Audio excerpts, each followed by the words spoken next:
Vous êtes là? D'accord. Continuons avec la sélection dans une liste.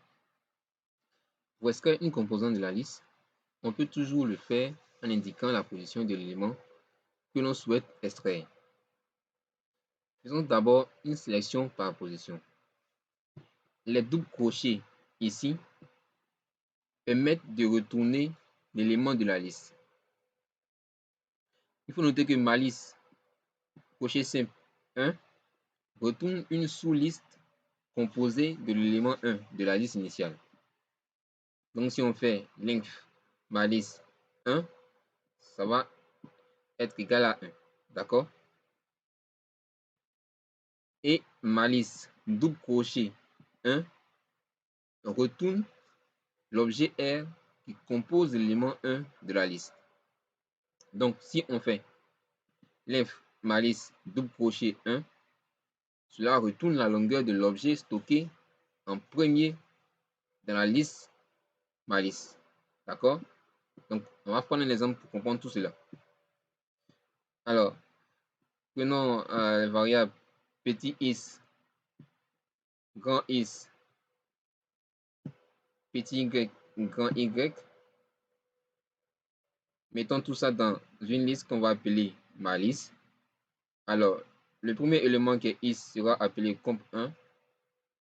Deuxième élément qui est le grand is sera appelé comp2. Le troisième élément qui est le petit y sera appelé comp3.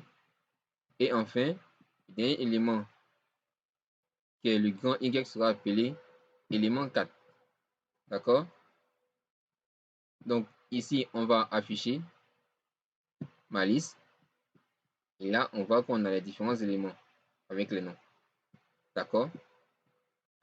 Maintenant, mettons en évidence la différence entre le simple crochet et le double crochet dans la sélection. Alors pour cela, on va faire ma liste 2.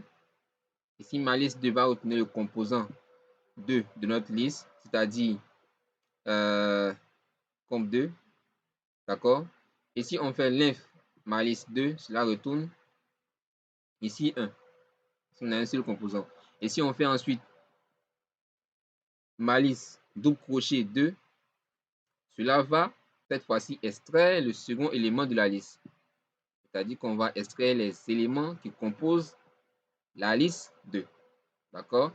Et si on tape length ma liste 2, on verra qu'ici, on aura 8 éléments. C'est-à-dire que tous les éléments de ma liste 2 ont été comptés.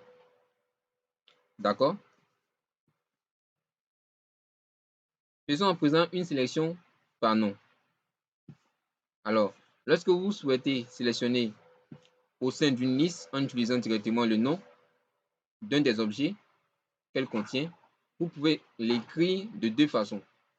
Soit de façon similaire à une sélection par position en précisant le nom entre quotes, soit via l'opérateur $. D'accord? Voyons cela dans un exemple. Faisons une sélection avec le nom de l'élément.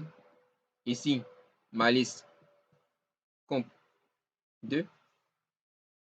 Donc ici, on va récupérer l'élément comp 2 de notre liste. Et si on fait ma liste double crochet en griffe comp 2, on va cette fois-ci récupérer les éléments qui composent ma liste 2. D'accord? C'est aussi équivaut à faire ma liste $comp2 qui va également récupérer les éléments du comp2 qui composent ma liste. D'accord? Lorsqu'on extrait plusieurs éléments d'une même liste, cela crée une sous-liste. Ici, on utilise plutôt le simple crochet et non le double crochet. D'accord? Alors, si on prend notre liste de départ et qu'on fait ma liste crochet C1,4, cela signifie qu'on veut récupérer les premiers éléments et le quatrième élément de notre liste. Donc, ici, si on exécute, on fait run, on a le premier élément qui est comp 1 et le dernier élément qui est élément 4. Alors, retenons que Il existe différentes façons de sélectionner au sein d'une liste. Soit c'est une sélection par position. Cependant, il faut bien être vigilant à la différence entre une sélection via le simple crochet qui renverra une sous-liste de la liste originale et une sélection via le double crochet qui cette fois-ci renverra l'objet stocké dans la liste à laquelle on essaie d'accéder. D'accord? Soit c'est une sélection par nom où l'on peut accéder à une sous-liste ou un objet spécifique en utilisant le nom qui est associé au sein de la liste.